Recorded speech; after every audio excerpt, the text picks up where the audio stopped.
Question. I'm wondering how the number of mantra repetitions is decided. For a number of malas, there are 108 beats on them. Yet there are some mantras that are repeated 144 times. Others are 9 and others are 33. Does the actual number matter all that much? Or could we even just let our intuition guide us? Redo. Question. I'm wondering how the number of mantra repetitions is decided. For a number of malas, there are 108 beats on them. Yet there are some mantras that are repeated 144 times. Others are 9 and others are 33. Does the actual number matter all that much? Or could we even just let our intuition guide us regarding mantra count? Well, the Ascended Masters have explained that there's a certain multiplication factor when you repeat a decree or mantra several times. And there are various factors, There's, if you do a mantra 3 times, there's a multiplication factor there. If you do it 3 times 3, 9 times, there's a multiplication. 33 times, there's another multiplication factor. And but there are also some times where you can say that you repeat a mantra based on, for example, if you repeat a mantra 4 times, it's for each of the 4 lower bodies, the physical, emotional, mental identity. Then 144 times, that's the 144 levels of consciousness.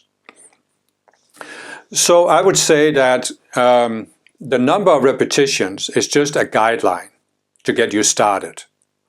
So if you're new and you are not really sure, then you do it a certain amount of times.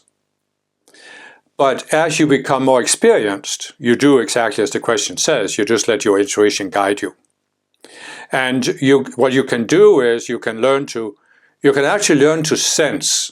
For example, if you are going to give a certain decree, let's say you're giving a decree for spiritual protection, you can learn to sense that there's a certain energy that you're dealing with that's coming at you, and a certain lower energy that's coming at you.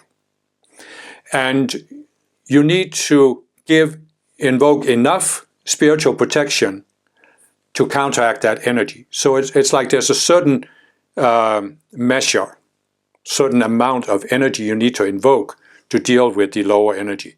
And you can learn to intuitively sense, okay, I've given enough protection, that's it. Or if you're invoking violet flame, for example, there can also be a certain amount of energy, lower energy that you're dealing with that you need to transform. So you invoke enough that you feel, okay, the energy has been transformed, that's it, I'm done. So that's perfectly valid to do that. But as I said, if you are not so experienced, if you don't have that intuitive sense of it, then you just repeat it a certain amount of times. Many of the decrees to the Ascended Masters, as you will see in my Spiritual Toolbox section, they are repeated 9 times. They also have 9 verses. And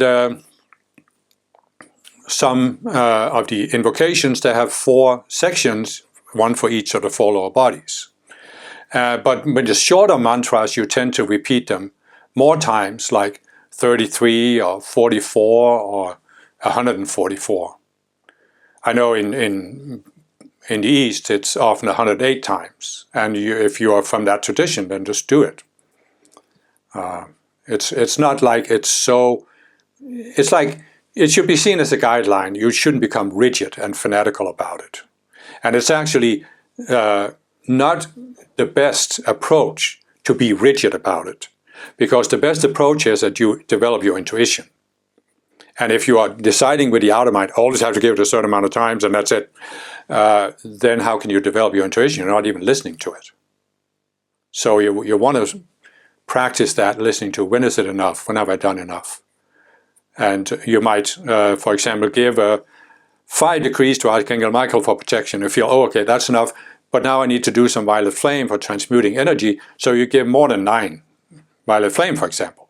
It can also be that you do it more, because you come to the point where you realize, oh, 9 wasn't enough, I need to do a little bit more. So that's a much better approach.